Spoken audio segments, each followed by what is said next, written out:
Today we've got a pretty good performance for you. You guys need to pay attention. This is something that's going to hit home for you. Not a lot of people in this area have seen this, so this may become a routine thing around here.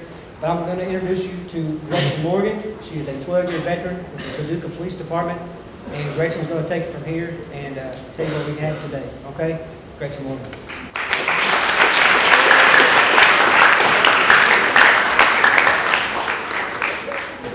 Thank you, guys. I am Gretchen Morgan. I'm from the Paducah Police Department. That fun-loving, vibrant, beautiful, smiling girl. That's the Hillary that I remember 8 years ago. What we're going to talk to you about today, I'm not going to sugarcoat it. I'm not going to gloss it over and make you think it's not as bad as it has been, because it has been. It's been rough. It's been tough. And what you will see in the next few slides is it truly does just take a couple of seconds to change a lifetime. Sorry, I can't have that right in my face. I wanted to begin by telling you a little bit about who Hillary was and a little bit about who she was before the crash. It was September 1st, 2007. Hillary was a vibrant, beautiful young woman. She was driving eastbound on Interstate 24. She was going to meet her parents for a family dinner. She had just called her mom and she said, "Mom, I'm 4 miles away. Go ahead and order my fried ravioli. I'll be there in just a few minutes." That was the last conversation her mother ever had with the daughter she knew 8 years ago. As she drove along the interstate that night, she had a very wide circle of friends. When Hillary and I would go places together, we couldn't be out 5 minutes and we didn't run into somebody that Hillary knew. She was a successful hairstylist, working with many of her friends, and many of her friends were her clients. She was a mother to her precious son, Max. And that's the little guy you see down there at the bottom. But at 7 p.m. that night, she was oblivious to the fact that her own risky behaviors set in motion her destiny. Now let me clarify really quick. When I say risky behaviors, Hillary wasn't a skydiver or bungee jumper or anything crazy like that. Hillary was a distracted driver. She was that girl that you see driving down the road and putting on lipstick and makeup. She was that person that you see with a soda in one hand, a cheeseburger in the other hand, and you're trying to drive with your elbow or your knee. That's the kind of risky behaviors that I'm talking about. And what happened to Hillary just happened in just a few seconds.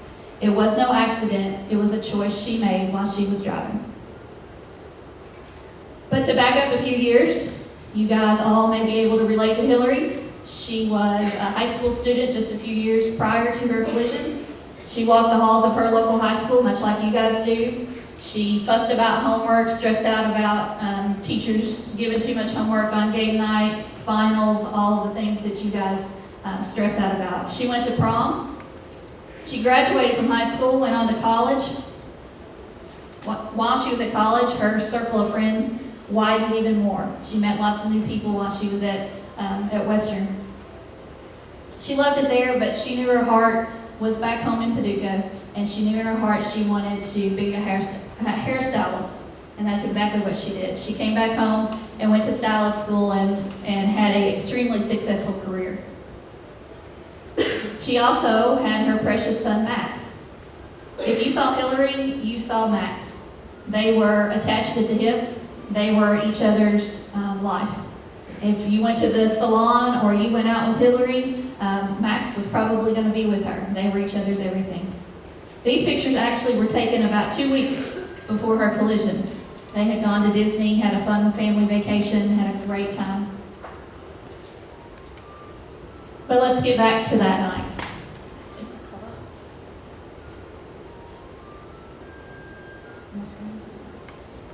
The color's off, sorry guys.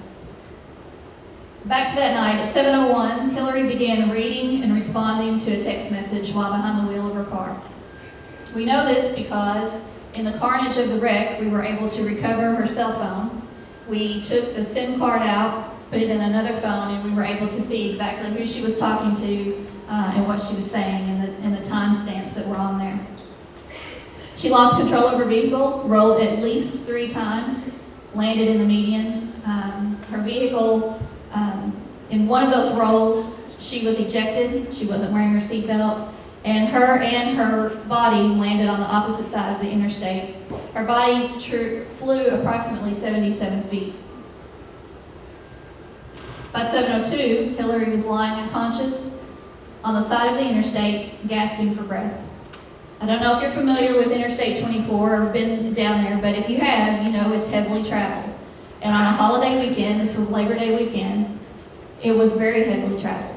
And so it amazes me today how she wasn't struck by a vehicle or how her car didn't strike another vehicle. There was a doctor and a nurse traveling in the area. They didn't see the collision, but they saw the aftermath of it, and they stopped to render some aid to Hillary. They described her as a fish out of water. They said she was lying there gasping for breath. There was also a Kentucky State Trooper very nearby, and he was able to get emergency services to her very, very quickly. Hillary was transported from the scene to a local hospital in Paducah, and then by 8:47, she was life-flighted to Vanderbilt Hospital. During the flight to Vanderbilt, she suffered a severe stroke. In fact, her heart stopped on a couple occasions in flight. This was about the time that I got notified that Hillary had been in a collision. I was at work. I was in my patrol car working the streets of Paducah. Her collision actually happened in another county, but I did get the phone call from an adjoining agency to let me know that my friend had been involved in a serious collision. I drove to the hospital to check on her, expecting to find cuts, bruises, maybe a broken bone or two. Wasn't too concerned, but wanted to check and make sure my friend was okay. When I got there, the nurse knew I was looking for somebody, and I had talked to her before, and I said, "Hey, I'm looking for Hillary Coltharp. She's my friend, and I heard she's here." And she said, "Oh, Gretchen, Hillary? Hillary's who you're looking for?" And I said, "Yeah, where is she?" She said, "Oh, she's been life-flighted to Vanderbilt," and she said, "I don't think she's going to survive the flight." So her family and I, we got to Vanderbilt as quickly as we could. And from 12 a.m. to 3 a.m., they were giving us constant updates, and things weren't looking very good. The doctor came in and said she has basically a 0.5% chance of survival. The only glimmer of hope that he had was to go in there and remove the damaged part of her brain, the part that was most severely damaged. Her entire brain was injured, but most significantly was the right front part of her brain. Hillary remained in Vanderbilt for the next 6 weeks, often touch and go many, many times. Hillary did survive. It was touch and go many, many nights, and there have been endless rehabs, endless surgeries over the last 8 years. And if you would have asked Hillary, or if you do ask Hillary, if she wished she hadn't survived, there may have been many days over the last 8 years she would have told you that she wished she hadn't survived. After Vanderbilt, she went to Cardinal Hill, an intensive rehab facility, back to Vanderbilt, to local hospitals, an intensive brain injury rehab, which is also in Paducah. Her day today consists of some sort of therapy. 8 years later, she spends pretty much 4.5 days out of her week in some sort of therapy. Speech, occupational, behavior, you name it. If it's some sort of therapy, she's probably in it. In fact, on the way here this morning, I picked her up at physical therapy. There are no words that I can tell you to adequately describe a traumatic brain injury. The best way I can is to think about a newborn baby. When you see a newborn baby, they've got to learn to eat and drink and swallow and cry and laugh, talk, do all of those things. It looks pretty normal in an infant and a child and a toddler. You like and enjoy watching them meet their milestones. It's a lot tougher to watch when you see a 27, 28-year-old young adult trying to do those things. This picture down there at the bottom, that's during a time when Hillary had the section of her brain removed, and for 8 months they weren't able to put the skull cap back on. It had to remain off, so the rest of her brain was totally exposed on that side. It remained that way for 8 months. After everything had healed, they were able to go back in and put the skull cap back on. That's also during a time when she wasn't able to hold herself up by herself. She wasn't able to sit up. And you can tell she's kind of strapped to that chair. Hillary's scars have healed on the outside. She still has some physical limitations, but what is not visible is the internal state of brain injury. We're really not sure when Hillary woke up. She was kind of asleep or in a coma state for about 6 weeks. When she did wake up, she began trying to communicate with us, and she wasn't able to talk for several months, but she would try and write. And the first sentence that she ever put together, which was probably 8 months into her recovery, was "I'm terrified." Was she horrified or was she terrified? We don't know. But I would say she meant both, and that she blended those words to try and make us understand. Hillary begins every day trying to build new memories. She remembers very little from her past. No high school memories, no memories of going to prom, graduating, no memories of going to college. Her memory gets better every day, and she works very hard to retain those memories that she has. Hillary relies, ironically, on her iPhone. That one thing that got her in this situation, that cell phone, she relies on every day to keep her memories in there. In fact, on the way here, it's kind of funny, she showed me a picture of a person that she couldn't remember what his name was. And after we thought about it for a minute, she remembered his name was Drew. So later on today, what we're going to do is we're going to put across that picture his name so that she'll be able to remember it. Because tomorrow when she wakes up, she probably won't remember his name is Drew. Think about going to the big homecoming game, your high school rivalry, the biggest game of the season, and then waking up the next morning and not having any memory of it. Because that's what Hillary goes through most days. As I said, Hillary and I have been friends for a long time. Way before I was a police officer. I was actually one of her clients. She did my hair for many years. I lost the friend I knew that night. Before Hillary and I would go out, we would have a fun time. We'd go out, and she loved to dance. Me, not so much. But she loved to go out and dance and have a good time. And even though the memory side of her brain, the right side of her brain is where we hold our memories, even though that's damaged and it is gone, she remembers the essence of who she was. She remembers that we used to go out and have a good time and dance and go out and eat and go to movies and just hang out and have fun. And she knows that she doesn't have that anymore. When she was first injured, you remember I said she had lots of friends. Lots of friends that hung out and spent time with her. She was first injured, she went to the hospital, they were there. There were hundreds of people in that waiting room. There were thousands of cards and messages and texts and emails sent to her family, checking on her.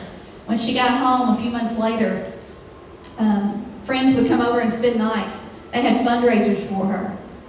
But as time has gone on over the eight years, those friends have dwindled away to almost nothing. In fact, if you would ask Hillary, she would say, it is nothing. I didn't realize how much that it had affected her until we were out a few weeks ago, and my phone had rang 2 or 3 times. I'd gotten 4 or 5 text messages. My phone was just blowing up. I'd answered a phone call, and I'd come back to sit down, and she was looking at her phone and then looking at me. And I asked her, I said, is something wrong with your phone? She said, I don't think so. She said, but I don't get phone calls. I don't get text messages. I don't get emails anymore. She said, they haven't forgotten about me. They just don't have time for me in their everyday lives. And it was at that point I realized how much her life has changed in the last 8 years. For one simple text message. Hillary's car crash was a direct result of her texting and driving. There's no text message, email, Snapchat, Instagram, Twitter, whatever you guys are using now. I don't know what's cool anymore. There's nothing worth even a second of what Hillary's had to go through over the last 8 years, and what she will continue to go through for the rest of her life. I hope today has opened your eyes, and you pledged to stop being a distracted driver. We have designated drivers. If somebody's had too much to drink, we have those designated drivers that will drive for you. But why don't we have designated texters? It's my mission and my goal to make distracted driving as unacceptable as drinking and driving. So when you get in the car with that person and they're answering a text message, be their designated texter. Say, hey, let me answer that text for you so you can keep your eyes on the road. Let me tweet that for you, or let me do whatever. Let me Snapchat that for you.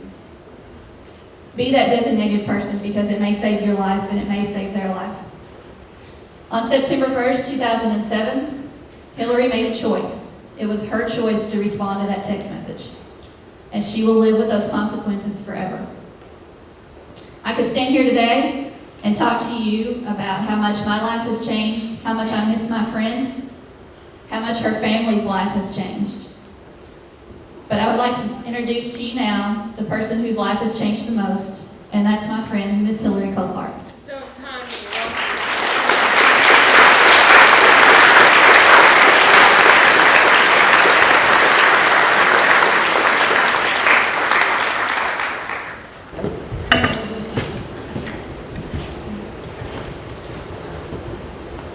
Like I said, hi everyone, I'm Hillary. I'm here today to urge you not to be a distracted driver like I was, honestly, multiple times. A great idea is to get in the habit of putting your text tone on silent, placing it in your glove box, seat beside you, behind you, or hello, leaving it at home. The text will still be there when your car stops, and you'll be safe and in your car unlike I was. I answered my text many times, so I could have said I answered my text messages because I don't want my friends, family to think I was ignoring them or that I didn't care about our relationship. There's no text, email, Facebook post, birthday wishes, party invitations, anything that's worth losing even a second of your life. Pre-write me, so that Hillary was very independent, working, driving, taking care of myself and my son, and I had a huge social life. Since my wreck, I only can remember a few things. If only I would have kept a diary, that way I could have remembered all those events. Due to my brain injury, I'm unable to work, drive, most things yet. Now I spend my days attending therapy sessions rather than working and making money. And hello, I can't drive myself to any of those sessions, so I have to rely on some chauffeur. Relying on somebody else is terribly difficult for somebody as independent as I always was. If I could go back to September 1st, 2007, I would put my seatbelt on, and honestly, I would burn my phone, so this wouldn't have happened to me. At least I would love to at home. Thank you for letting me share my story with you today and boss you around in a good way. Please remember this and boss your family and friends around too. Have a great day, everybody.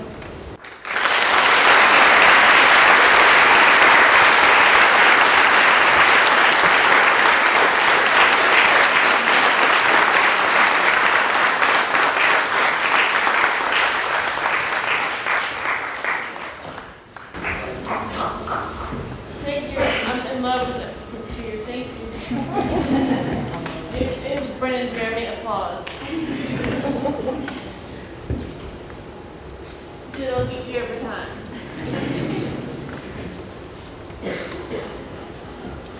Good afternoon. On behalf of the school district and Paducah Police Department and Owensboro Police Department, thank you for having us this afternoon, sharing your afternoon. Today, you've been granted opportunity to save a life. It may be your life, or a family member's life. It could even be your best friend's life. The goal today is to remind you that each of you have a choice. It's also to reassure you that being a responsible driver is perfectly fine.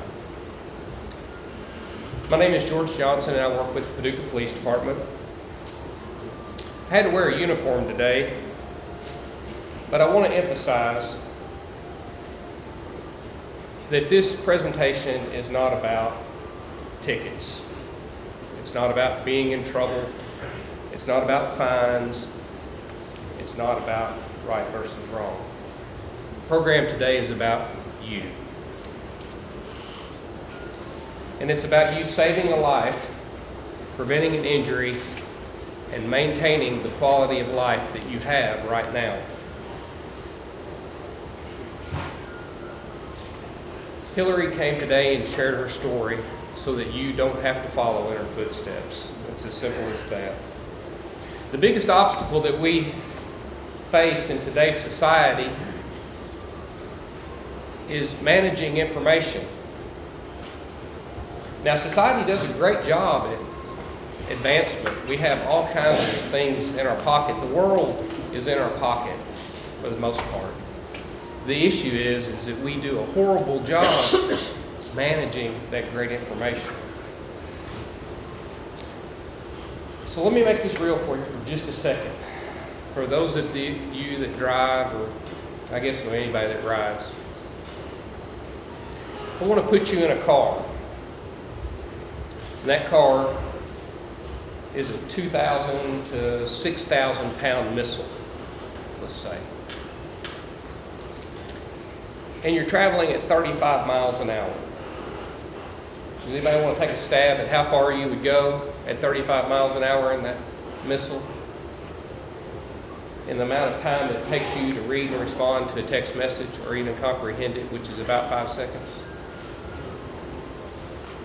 In the amount of time I just paused, you traveled a football field at 35 miles an hour. Speed up to highway speed and double that. You just traveled the length of 2 football fields. That's kind of scary. Already this year, I hear that Owensboro, Davies County, has lost 2 people in distracted driving accidents. Last year in Kentucky, 65,000 accidents occurred. 55,000 resulted in property damage, meaning something other than a car was hurt. Over 14,000 people were injured and 172 people lost their lives. The question I think we all have to answer is, what were those 172 people going to do with their life? What inventions were they going to invent? Or diseases were they going to cure? Or books they were going to write? We'll never know. We can calculate the economic cost of damage of car accidents, but there's no way that we can calculate the human loss of even one person passing away. Hillary suffered this traumatic brain injury, and it lasts forever. It never goes away. Her family and friends lost the Hillary that they knew. But the saddest thing in all this, I think, is that little guy up here, Max, lost his mom. See, Hillary never will get to tell Max about his first day of school or the day that he was born or the last vacation they took right before this picture. She can't remember those events. Hillary traded the life that she had for a text message, for what she has now. She traded. So I ask you, what are you willing to trade for a text message? We've spoken to 10, 12, 13,000 people, and nobody's had an answer because none of us are willing to trade the life that we have right now for a text message. So I leave you today with a thought. I want you to leave and I want you to be happy because you all have been given a second chance. When you leave today and you get behind the wheel of your car or you get in with who you're riding with, remember that you have a choice. You have a choice to put the telephone down and to look ahead. You have a choice to help your friend or your mother or your father or whoever picks you up. Help keep them with their eyes on the road. Don't let this go to waste is all that we ask. That please, when you go out, share this with the people that you love. Share it with your best friend if they didn't get to hear it today. Share it with your mom and your grandmother or whoever, so that what Hillary goes through every day doesn't go to waste. I want to thank each of you for spending your afternoon with us. Please be safe and please help us spread the word.